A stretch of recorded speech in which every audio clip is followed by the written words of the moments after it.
So our theme this week has been living with honor. And I chose that theme for this week because tonight, the night that this video comes out, I am speaking at the National Honor Society induction ceremony here at the high school in my town. And as I've said, it's a great honor, pun intended, to be asked to speak to this group. And what I'm going to talk about at the National Honor Society induction ceremony is really my biggest focus is going to be that concept of the word honor and what it means to be a member of an organization called the National Honor Society. And one of the things I'll start with and I'll focus on, well, first thing I'll do is I'll define, I'll put some of the definitions from the dictionary, the variety of definitions of honor. I'll talk about those. And it's interesting how many of them you go through before you get to, depending upon the dictionary you look at, the concept that I think is the most important concept with regards to honor. And you'll hear as I build in this what that is. But I'll talk about the four pillars of the National Honor Society. There's scholarship, service, leadership, and character. And I, by the way, am a member of the National Honor Society. I was inducted in 1978. And again, it was an honor. I keep using that word. It's kind of a pun, but it was an honor to be inducted into that. But I distinctly remember as a kid thinking, well, this is an organization, that's an organization for smart kids. It's the smart kids who are in the National Honor Society. And part of that was because, yeah, a lot of the smart kids were in the National Honor Society. And I was no, national merit finalist kind of kid or anything, but I was a good student, 3.2 kind of GPA, I think. I don't even remember, but I know I got a lot of A's and B's. Those were my main thing. And, B plus kind of to A minus kind of student probably.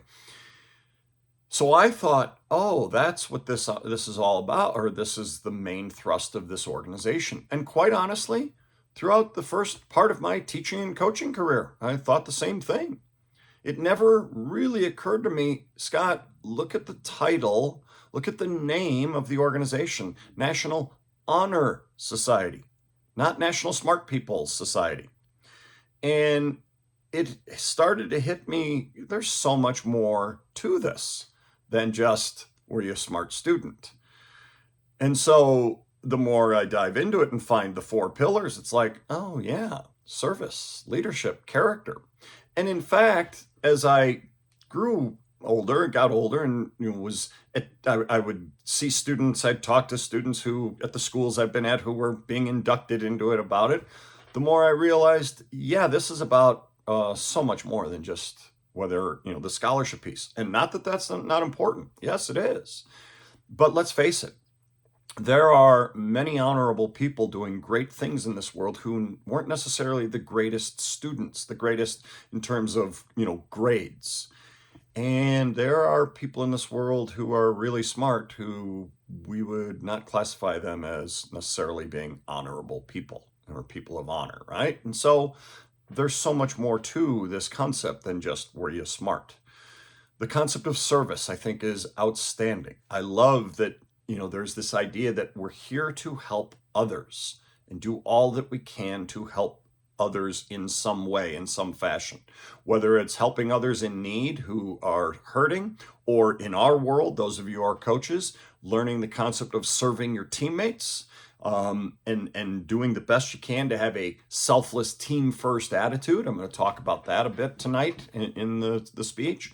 I think that's a huge element and a great element to have when it comes to honor, that you're there to serve and help others.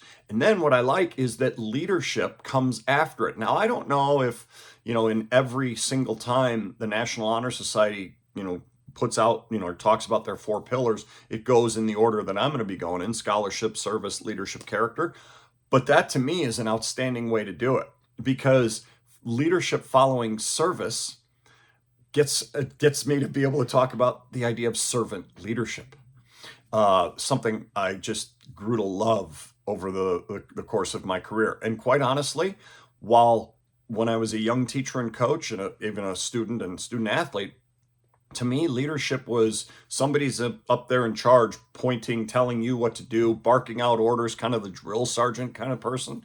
To me, that was leadership. And it's like, as time went on, I realized, oh my gosh, the best leaders that I'm studying and learning from and watching in my teaching and coaching career, they're servant leaders. I didn't even know the term existed until, partway into my career. And then I started reading about it. It's like, this is what true leadership is, where I, as a leader, serve you as the people in the organization. And if I can help you get what you want from this, probably I'll be getting what I want from this. Especially think about it, us as coaches. If we help our kids become the best they can be and help them get the most out of this, first of all, that's just the greatest feeling.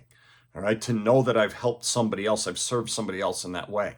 But also, if they become that much better and we as a team then become that much better, that's what I was after too.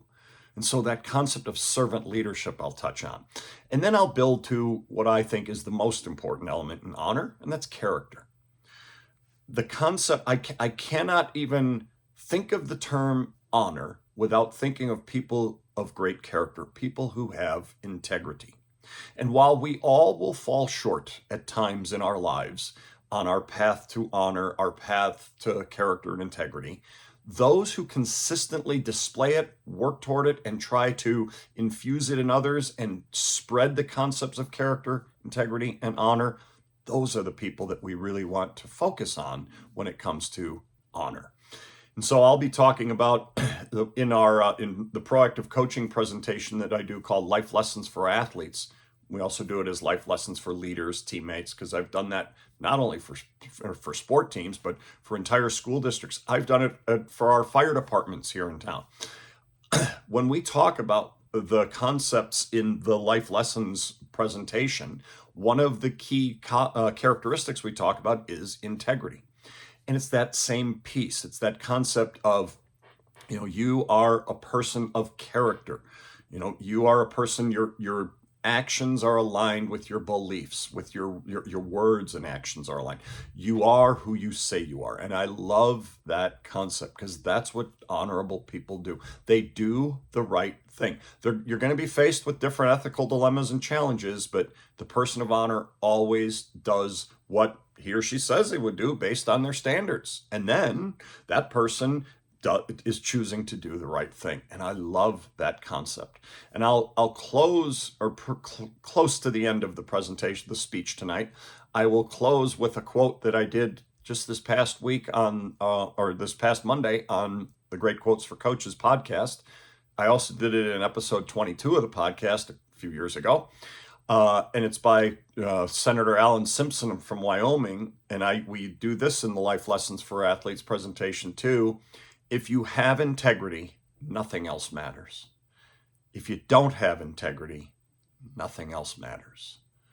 And I've always loved, from the first time I heard Bruce Brown from Proactive Coaching say that in that presentation, I've always loved that quote because it is so true.